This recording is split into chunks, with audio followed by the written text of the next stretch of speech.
nom du Père et du Fils et du Saint-Esprit, ainsi soit-il. Mes bien chers frères, le livre de la Genèse nous dit que Dieu a créé l'homme à son image et à sa ressemblance. Et c'est pourquoi nous dit l'office de la fête de Saint Joseph, Dieu, artisan du monde, a créé l'homme pour qu'il travaille et garde la terre. À l'origine donc, le travail est la gloire de l'homme, puisqu'il reproduit ce que Dieu lui-même a fait. L'homme réalise à travers le travail l'image de Dieu qui est en lui. La pénibilité du travail est la conséquence du péché. Et ce qui était la gloire de l'homme est devenu une malédiction. Dieu dit à Adam: la terre sera maudite à cause de ce que vous avez fait. Et c'est à force de travail que vous en tirerez de quoi vous nourrir pendant toute votre vie.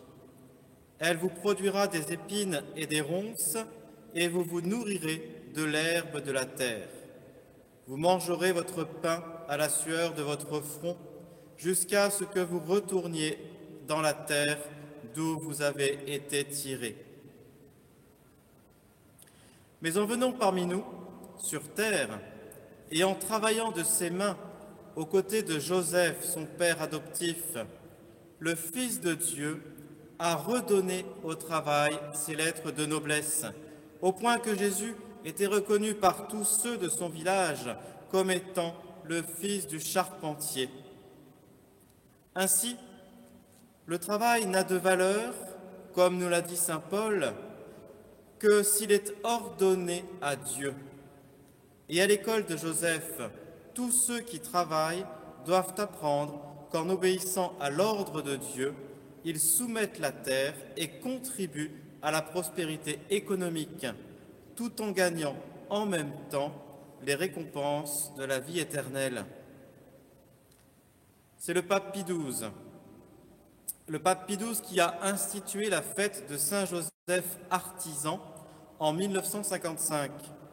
Il voulait par là lutter contre les erreurs qui pullulent relativement à la constitution de la société et aux problèmes économiques.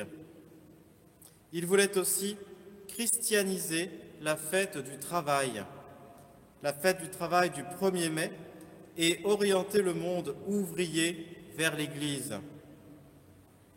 Force est de constater, mes frères, que malheureusement, humainement, c'est un échec. Les ouvriers ne sont pas revenus en masse vers l'Église. L'intention était louable et nous sommes profondément heureux de fêter Saint Joseph aujourd'hui. Mais pour atteindre le but que Pie XII avait fixé avec cette fête, il manque un paramètre capital pour la conversion des masses populaires. Et ce paramètre, c'est nos gouvernants qui n'ont aucune once de piété ou de religion et qui n'en voient pas l'utilité, comme l'a si bien souligné l'évêque de Nanterre suite à l'annonce du Premier ministre concernant la reprise des cérémonies religieuses. Saint Jean-Eudes écrivait à la reine Anne d'Autriche la chose suivante: « Nous nous tuons, madame, à force de crier contre quantité de désordres qui sont dans la France, et Dieu nous donne la grâce de remédier à quelques-uns. Mais je suis certain que si votre Majesté voulait employer le pouvoir que Dieu lui a donné, elle pourrait plus faire à elle seule pour la destruction de la tyrannie du diable et pour l'établissement du règne de Jésus-Christ que tous les missionnaires et prédicateurs ensemble. » Et saint Alphonse de Ligorie écrivait aussi: « Si je parviens à gagner un roi, j'aurais plus fait pour la cause de Dieu que si j'avais prêché des centaines et des milliers de missions. Ce qu'un souverain touché par la grâce de Dieu peut faire dans l'intérêt de l'Église et des âmes, 1000 missions ne le feront jamais. » Par conséquent, mes frères et sœurs, si nous voulons que le Christ règne en ce monde, il faut prier Priez pour la conversion de ceux qui nous gouvernent. Eux seuls, en définitive, avec la grâce de Dieu, peuvent faire ce que le pape et l'Église ne réussissent pas. Ramener les masses populaires au vrai Dieu et non pas aux idoles du sport, de la consommation ou de la culture. Eux seuls peuvent redonner au travail sa vraie valeur de sanctification et de valorisation de la création et de la nature humaine. Prions donc Saint Joseph, car en bon administrateur de la Sainte Famille, il peut aussi administrer les intérêts de toute société et donc de la société tout entière.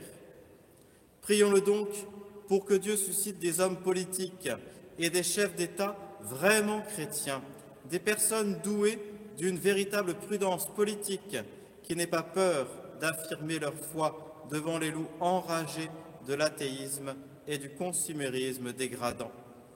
Saint Joseph, artisan, dirigez nos travaux, priez pour nous. Au nom du Père et du Fils et du Saint-Esprit, ainsi soit-il.